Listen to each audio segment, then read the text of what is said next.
Hi, this is Josh Kulp for Daf Shevui. This is the video for Daf Peh Gimmel, page 83 of Masechet Ketubot. I want to take this opportunity to thank all those people who wrote such nice things about Daf Shevui. We are working hard here at Daf Shevui to try to get more people to participate in the project, more groups formed.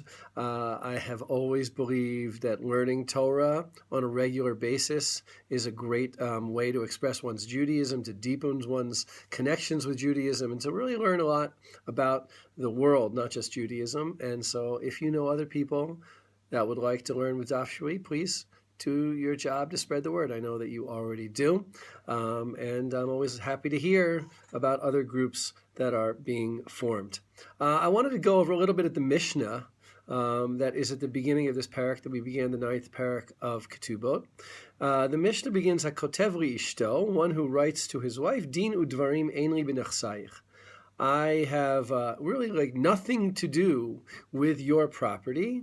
Harei zeh ochel peirot b'chayeha. He may continue to use the property while she's alive, and if she dies, he still inherits her. So what then is the purpose of writing Dinu Dvarim Ein Li B'Nechsayich? Why does he even write this? What's the meaning of it? That the meaning is that if she sold it or gave it away, she has the right to do so. Now, I think the question that begs to be asked is that really what he meant?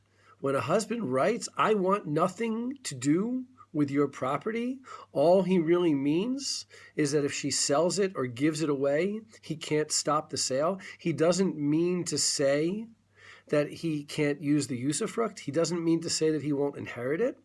I think that clearly the situation is that he does mean to say this. Let's just talk about for a second about the real life situation in which someone might do this.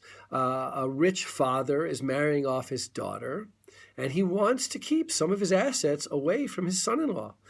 He maybe is somewhat happy with his son-in-law, maybe he's not. But he, and maybe the woman is part of this. Maybe the wife is part and parcel of this agreement. Says, look, I'd like to marry you, but I don't want you to have control over my property. I don't want you to have use of my property. I want my property to remain mine and to remain with my family. Perfectly understandable. Not all that different to many prenups that are still written to this day, and yet the Mishnah interprets it in a very, very minimalistic way. And this is what I think the point of this Mishnah is, and it's really addressed to a legal way of thinking about language versus a common sense way of reading about language.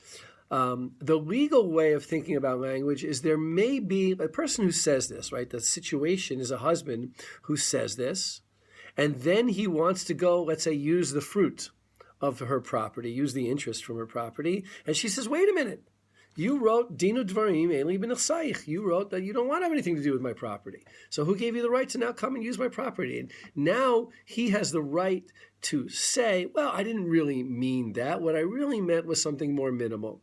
What should a woman or a father-in-law marrying off his daughter or a woman getting married, what should they do to prevent this situation? They have to write out a particularly detailed contract. And the truth is that's the way law works to this day. If you want to make sure that you have your rights under the law, you have to write them out very, very specifically. Excuse me.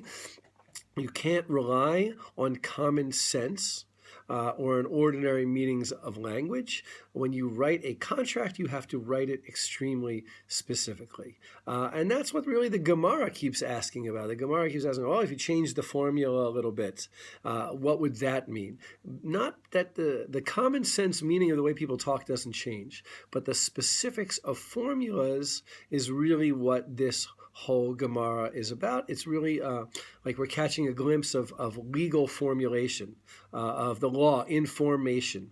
Rabbis/lawyers trying to determine when you're writing contracts exactly how they should be written out. And that's the way you should take at least some of the Gemaras that we'll be studying on this page and on following pages.